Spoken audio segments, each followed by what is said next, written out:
On a Sunday night, a week after my inauguration, I used the radio to tell you about the banking crisis and about the measures we were taking to meet it. In that way, I tried to make clear to the country various facts that might otherwise have been misunderstood, and in general to provide a means of understanding, which I believe did much to restore confidence.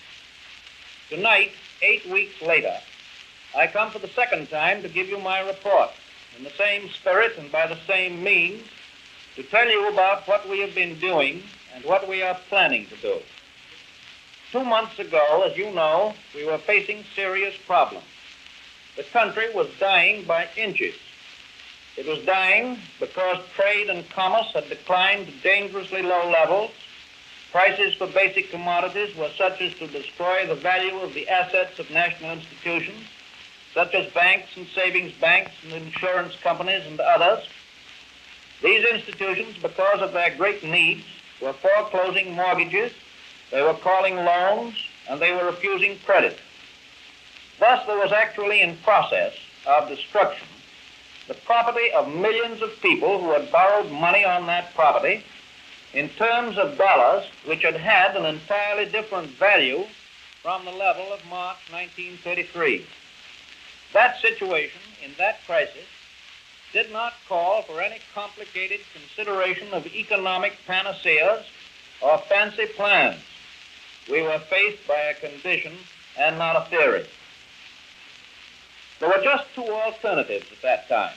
The first was to allow the foreclosures to continue, credit to be withheld, money to go into hiding, thus forcing liquidation and bankruptcy of banks and railroads and insurance companies, and a recapitalizing of all business and all property on a lower level.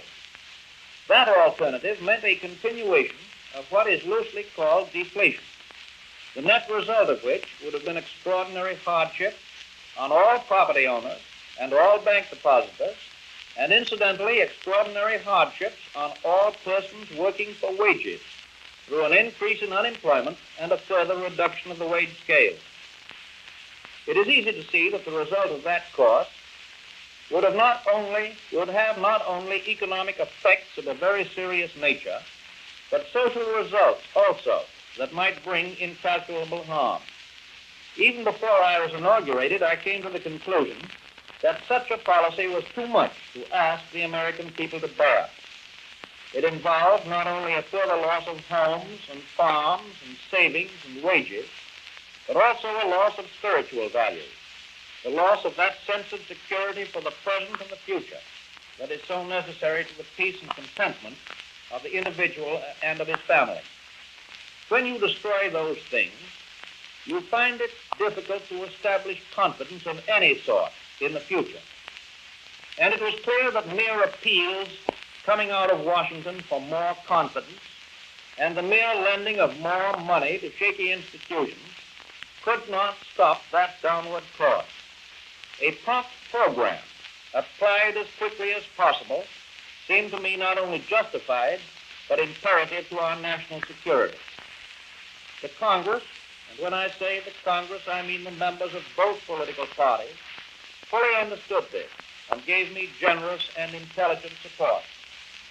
The members of the Congress realized that the methods of normal times had to be replaced in the emergency by measures that were suited to the serious and pressing requirements of the moment. There was no actual surrender of power. Congress still retained its constitutional authority to legislate and to appropriate, and no one has the slightest desire to change the balance of these powers. The function of Congress is to decide what has to be done and to select the appropriate agency to carry out its will. That policy it has strictly adhered to.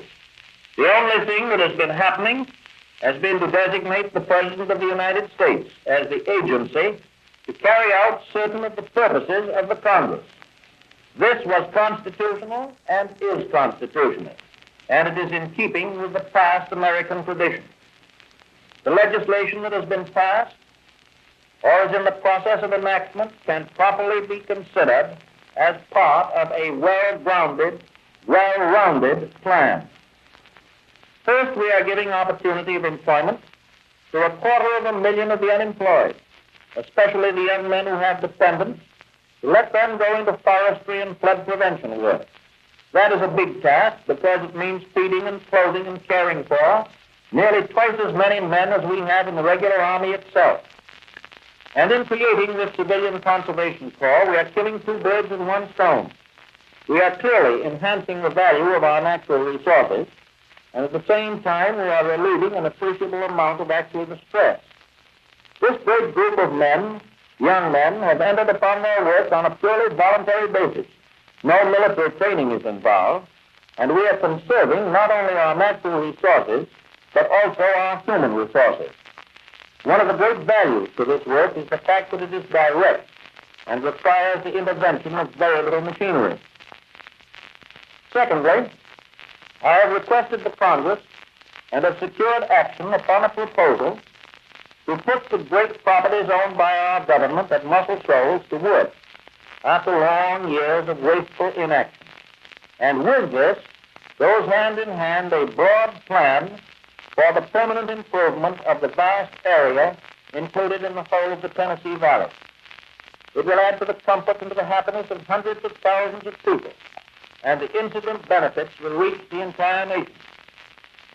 Next, the Congress is about to pass legislation that will greatly ease the mortgage distress among the farmers and among the homeowners of the nation by providing for the easing of the burden of debt that now bears so heavily upon millions of our people. Our next step in seeking immediate relief is a grant of $500 million to help the states and the counties and the municipalities in their duty to care for those who at this time need direct and immediate relief. In addition to all this, the Congress also passed legislation, as you know, authorizing the sale of beer in such states as desired it. That has already resulted in considerable re-employment, and incidentally, it has provided for the federal government and for the states a much-needed tax revenue. Now, as to the future, we are planning within a few days to ask the Congress for legislation to enable the government to undertake public works, thus stimulating directly and indirectly the employment of many others in well-considered projects. Further legislation has been taken up which goes much more fundamentally into our economic problems. The Farm Relief Bill seeks by the use of several methods, alone or together, to bring about an increased return to farmers for their major farm products, seeking at the same time to prevent in the days to come disastrous overproduction, the kind of overproduction that so often in the past has kept farm commodity prices far below a reasonable return. This measure provides wide power for emergencies, and the extent of its use will depend entirely upon what the future has in store. Well-considered and conservative measures will likewise be proposed within a few days that will attempt to give to the industrial workers of the country a more fair wage return, to prevent cutthroat competition, to prevent unduly long hours for labor, and at the same time to encourage each industry to prevent overproduction. One other bill falls into the same class, the railroad bill. It seeks to provide and make certain a definite planning by the railroads themselves, with the assistance of the government, in order to eliminate the duplication and the waste that now results in railroad receiverships and in continuing operating deficits. I feel very certain that the people of this country understand and approve the broad purposes behind these new governmental policies relating to agriculture and industry and transportation. We found ourselves faced with more agricultural products than we could possibly consume ourselves, and with surpluses which other nations did not have the cash to buy from us except at prices ruinously low. We found our factories able to turn out more goods than we could possibly consume, and at the same time we have been faced with a falling export demand. We have found ourselves with more facilities to transport goods and crops than there were goods and crops to be transported. All of this has been caused in large part by a complete lack of planning and a complete failure to understand the danger signals that have been flying ever since the close of the World War. The people of this country have been erroneously encouraged to believe that they could keep on increasing the output of farm and of factory indefinitely, and that some magician would find ways and means for that increased output to be consumed with reasonable profit to the producer. But today, we have reason to believe that things are a little better than they were 2 months ago. Industry has picked up, railroads are carrying more freight, farm prices are better. But I am not going to indulge in issuing proclamations of over-enthusiastic assurance. We cannot ballyhoo ourselves back to prosperity. And I'm going to be honest at all times with the people of the country.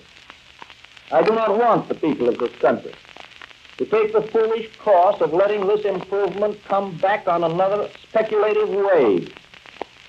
I do not want the people to believe that because of unjustified optimism, we can resume the ruinous practice of increasing our crop output and our factory output in the hope that a kind providence will find buyers at high prices. Such a course may bring us immediate and false prosperity, but it will be the kind of prosperity that will lead us into another tailspin.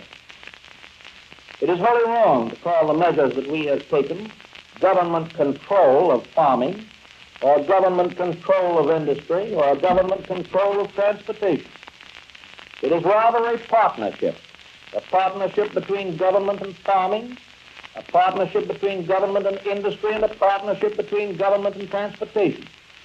Not a partnership in profits, because the profits will still go to the private citizen, but rather a partnership in planning and a partnership to see that the plans are carried out. Let me illustrate as an example. Take, for instance, the cotton goods industry. It is probably true that 90% of the cotton manufacturers of this country would agree tomorrow to eliminate starvation wages, would agree to stop long hours of employment, would agree to stop child labor, would agree to prevent an overproduction that would result in unsaleable surpluses. But, my friends, what good is such an agreement of the 90% if the other 10% of the cotton manufacturers pay starvation wages and require long hours and employ children in their mills and turn out burdensome surpluses? The unfair 10% could produce goods so cheaply that the fair 90% would be compelled to meet the unfair conditions. And that is where government comes in. Government ought to have the right, and will have the right, after surveying and planning foreign industry, to prevent, with the assistance of the overwhelming majority of that industry, all unfair practices, and to enforce that agreement by the authority of government. The so-called antitrust laws were intended to prevent the creation of monopolies and to forbid unreasonable profits to those monopolies. That purpose of the antitrust laws must be continued. But those laws were never intended to encourage the kind of unfair competition that results in long hours and starvation wages and overproduction. And my friends, the same principle that is illustrated by that example applies to farm products and to transportation and to every other field of organized private industry. We are working towards a definite goal, a goal that seeks to prevent the return of conditions which came very close to destroying what you and I call modern civilization. The actual accomplishment of our purposes cannot be attained in a day. Our policies are wholly within the purposes for which our American constitutional government was established 150 years ago. I know that the people of this country will understand this, and that they will also understand the spirit in which we are undertaking that policy. I do not deny that we may make some mistakes of procedure as we carry out this policy. I have no expectation of making a hit every time I come to bat. What I seek is the highest possible batting average, not only for myself, but for the team. Theodore Roosevelt once said to me, if I can be right 75% of the time, I shall come up to the fullest measure of my hopes. Much has been said of late about federal finances and inflation, about the gold standard, and francs and pounds and so forth. I should like to make the facts very simple and to make my policy very clear. In the first place, government credit and government currency are really one and the same thing. Behind government bonds, there is only a promise to pay. Behind government currency, we have, in addition to the promise to pay, a reserve of gold and a small reserve of silver, neither of them anything like the total amount of the currency. And in this connection, it is worthwhile remembering that in the past, the government has agreed to redeem nearly 30 billions of its debt and its currency in gold. And private corporations and individuals in this country have agreed to redeem another 60 or 70 billion of securities and mortgages in gold. The government and the private corporations and individuals were making these agreements when they knew full well that all of the gold in the United States amounted to only between 3 and 4 billion, and that all of the gold in all of the world amounted to only about 11 billion. If the holders of these promises to pay were all of them to start in to demand gold, the first comers would get gold for a few days or a few hours. And those first comers who would get the gold would amount to about 1/25 of all of the holders of the securities and the currency. The other 24 people out of 25 who did not happen to be at the top of the line would be politely told that there was no more gold left. And so we have decided in Washington to treat all 25 people in the same way, in the interest of justice and in the exercise of the constitutional powers of this government. We placed everyone on the same basis in order that the general good may be preserved. Nevertheless, gold, and to a partial extent silver also, are perfectly good bases for currency. And that is why I decided not to let any of the gold now in the country go out of it. A series of conditions arose 3 weeks ago, which very readily might have meant, first, a drain on our gold by foreign countries, and secondly, as a result of that drain, a flight of American capital itself in the form of gold out of our country. And it is not exaggerating the possibility to tell you that such an occurrence might well have taken from us the major part of our gold reserve, and might well have resulted in such a further weakening of our government and private credit as to bring on actual panic conditions and the complete stoppage of the wheels of industry. The administration has the definite objective of raising commodity prices to such an extent that those who have borrowed money will, on the average, be able to repay that money in the same kind of dollar which they borrowed.